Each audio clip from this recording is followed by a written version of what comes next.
light within my heart, light within my thoughts, light within my words. May one and all and everything, blessed and loved, ever be. Welcome. I am Sister Who.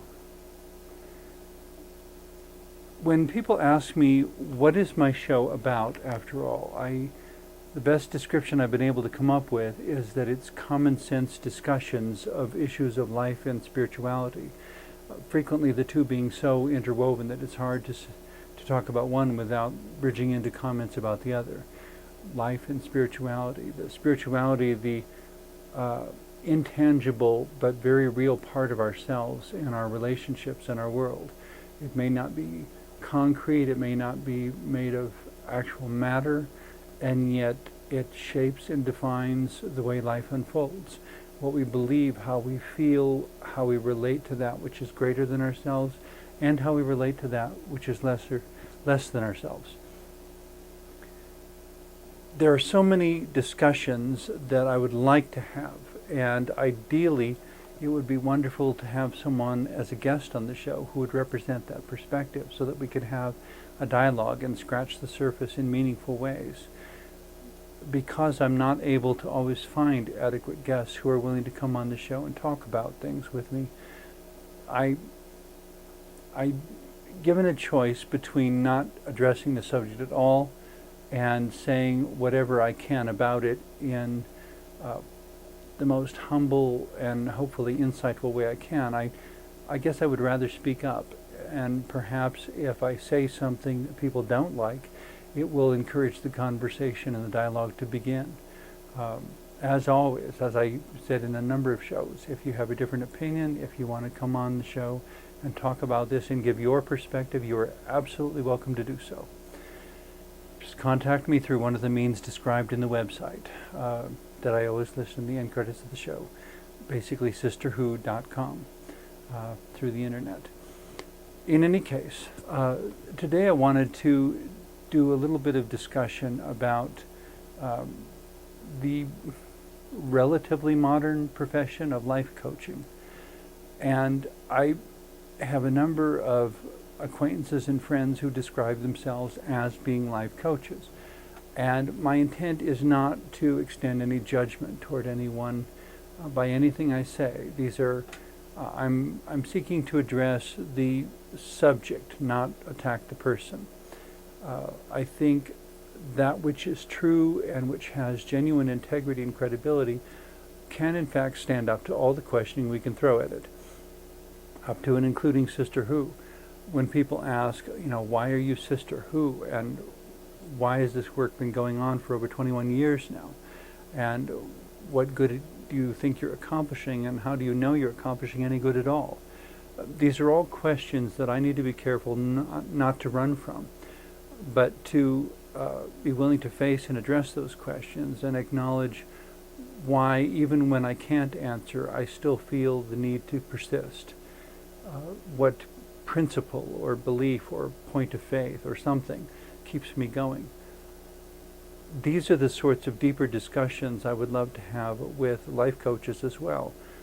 Occasionally I get to have them, but most of the time it seems, and I don't know if this is because the profession of life coaching is so new, or if it really hasn't, maybe because it's so new, it hasn't defined itself adequately yet. Maybe those who are professional life coaches haven't wrestled with the questions in the same way that people have wrestled with the questions of other professions for hundreds of years. In regard to being a minister, for example, I joked with a friend once, many years ago, that a minister without a congregation is a minister with a day job, because we live within an economically obsessed time where everything is oriented around money and paychecks and having financial resources. And while the contributions of ministers and teachers and all sorts of artists are absolutely invaluable, they are not necessarily compensated on that scale. And because of that, one might be tempted to think that they're less important, and that clearly is not true. There is so much that artists and teachers and ministers add to life, but But when we live within an age where everything is measured by the dollar, important things get forgotten, and vital things sometimes get left out simply because they can't show a profit margin or a balance sheet that would satisfy a New York stockbroker.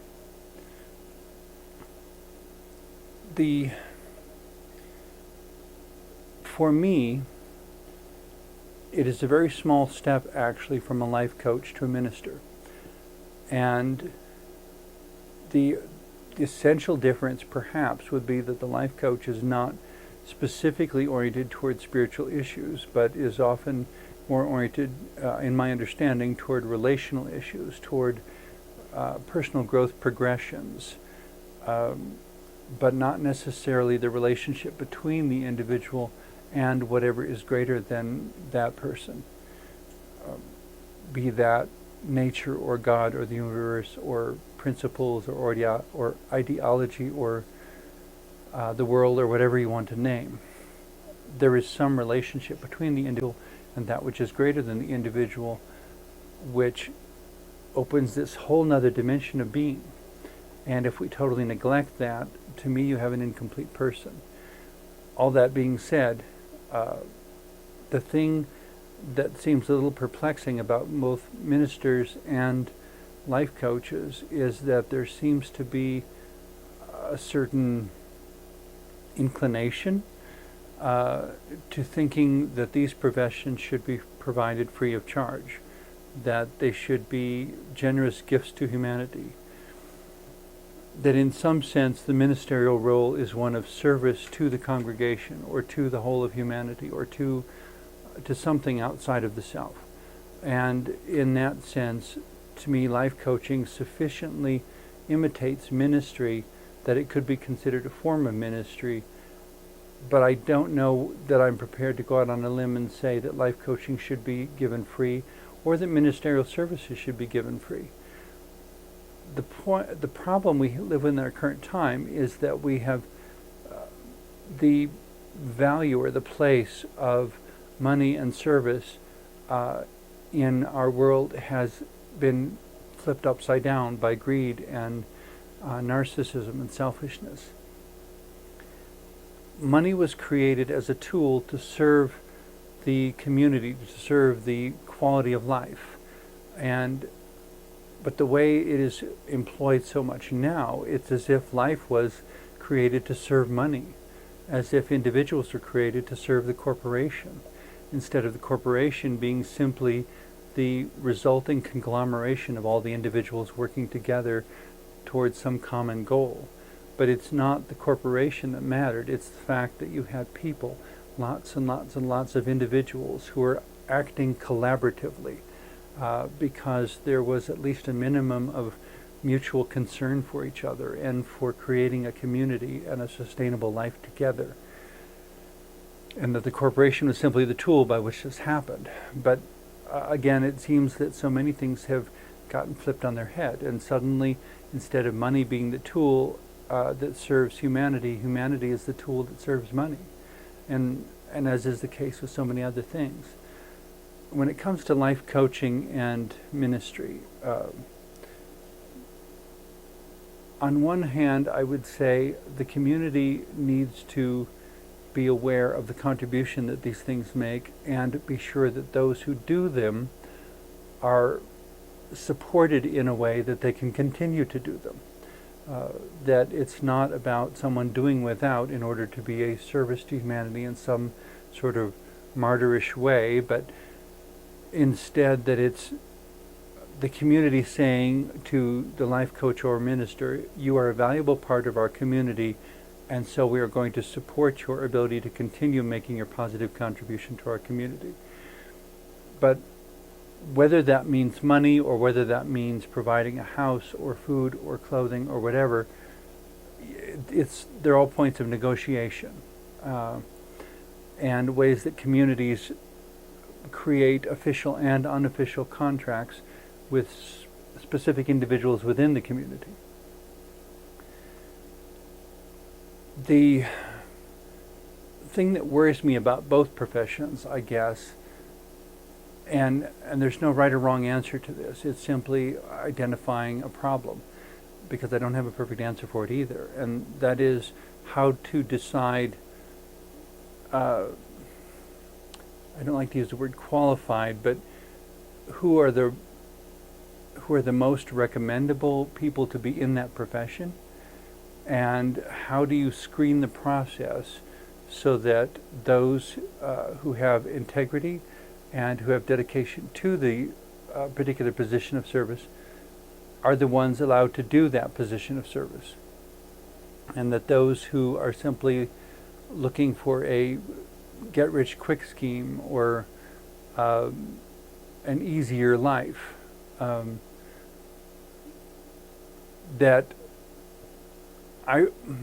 my feeling would be that they're in that position for the wrong reasons, if that's the reason they're doing it.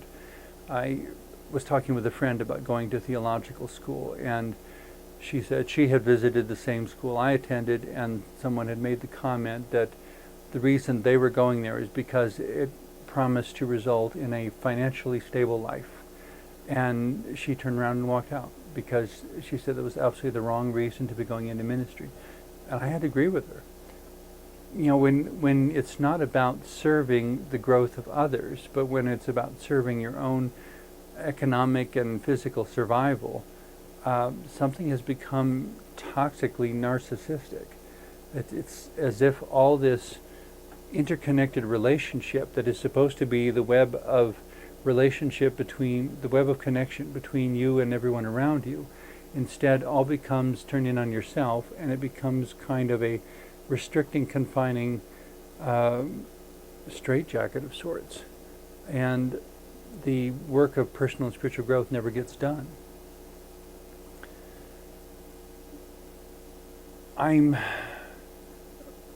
The other thing, I guess, that kind of bothers me about the whole life coaching profession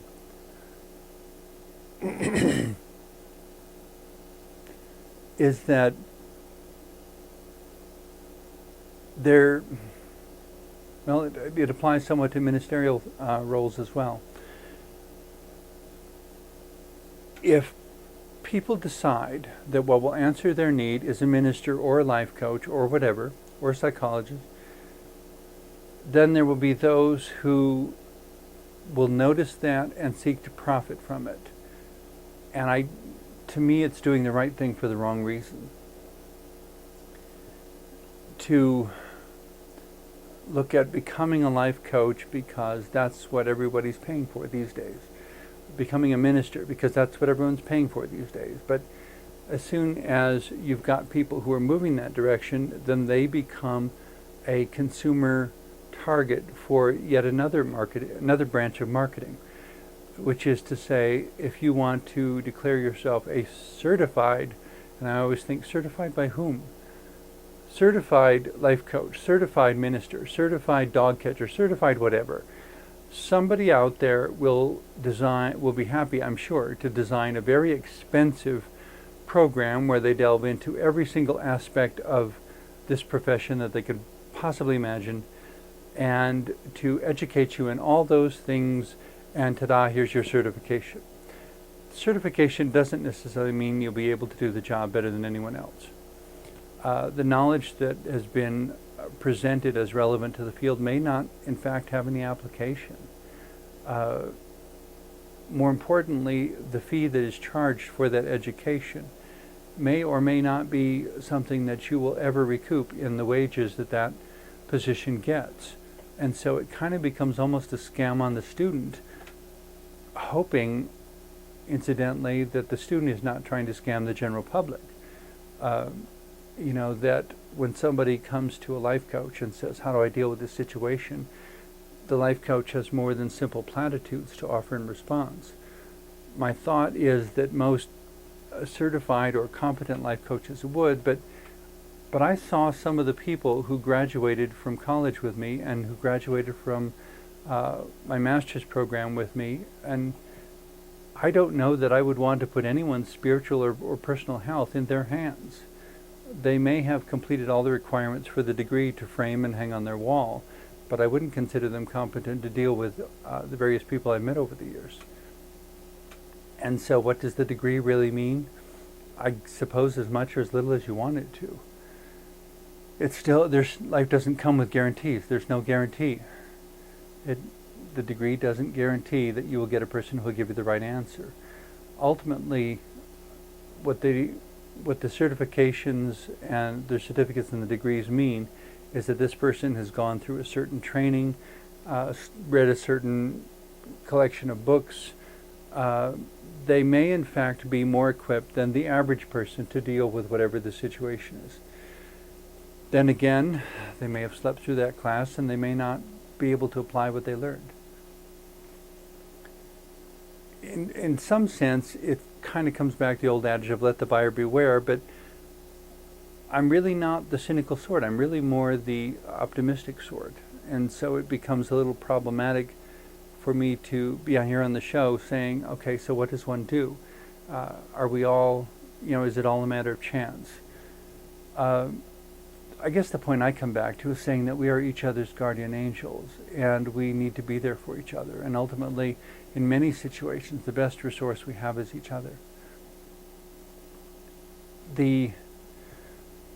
I suppose the question comes, if the training wasn't demanding and wasn't expensive, if it would still be effective. Or would even more people think of it as a get rich quick scheme, so that you'd wind up with the same problem either way. That there are those who are looking for the easy way through life, and there are those who are looking for the meaningful, deep and profound way through life that basically has them leaving this world far wealthier than they arrived, taking a wealth of experiences and memories and understanding with them. Because they understood that the possessions, the money, the bank accounts, all of that does not go with them. It kind of bothers me, though, the few times I've talked with people who have described their conversations with their life coaches, and without going into any personal details whatsoever, the point that stood out to me, I guess, is that they were essentially talking with someone who was giving good advice, and or at least we hope it was good advice.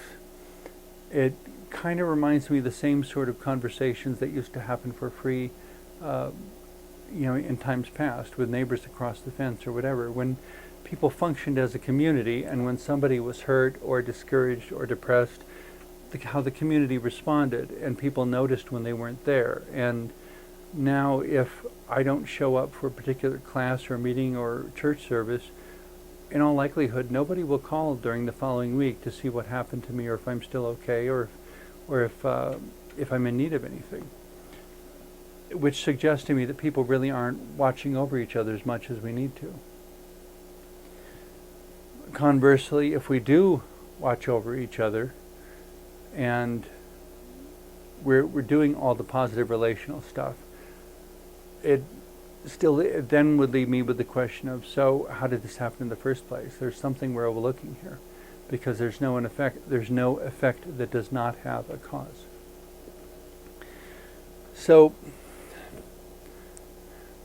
on one hand, I guess life coaching could be very, very good, because having a fresh set of eyes to give a different perspective, someone who's read a few books that you haven't.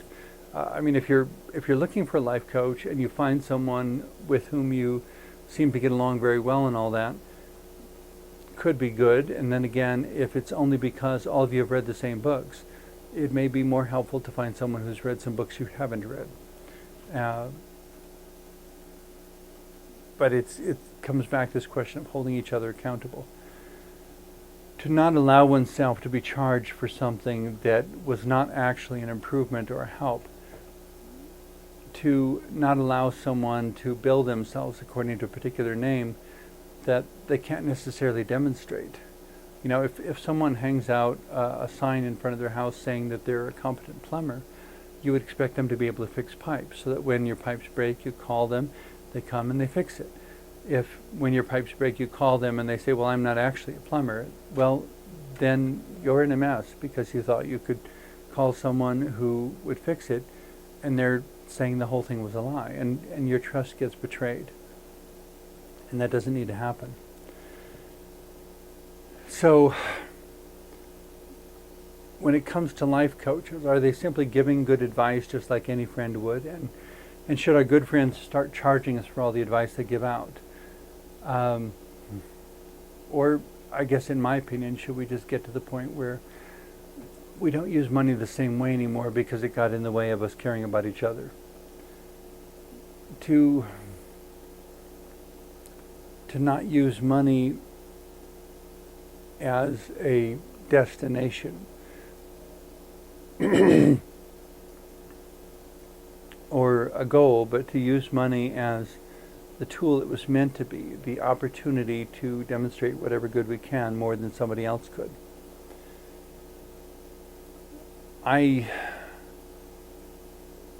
For everyone who wants a certification, there's some kind of expensive training program out there for it, I'm sure. I don't know that you're doing yourself or humanity any favors, though, by paying thousands of dollars for a profession that ultimately may be what you knew all along. And so in that very real sense, if you find yourself in that situation, what you essentially bought with that is not greater competency. What you bought with that, whatever expense the courses cost, is the opportunity to, like the respective gatekeeper you just satisfied, to go out and present the next generation of misleading statements and false assurances and so forth. Are there people who have been genuinely helped by life coaching? I have no doubt there are. And I'm not questioning that, and I would say to the life coaches who helped him, keep up the good work. All that being said, the corollary to trust is accountability. The one who refuses to be accountable should not be trusted. And the one who is trusted needs to be held accountable. Not just that they're willing to be held accountable, but that they are in fact held accountable. To do less would be to neglect our own job in some way. That it's as if we want the universe to be on autopilot to serve ourselves, and the only autopilot available is that which basically leads us straight to our coffin, straight to our demise, straight to death. It is by the love within the relationships, however, that we find these insights passing from one person to another, frequently without any control. And it's not even that a life coach could necessarily take responsibility for a particular accomplishment, because that accomplishment may in fact be a combination of life coaching the person and serendipity and some other things as well.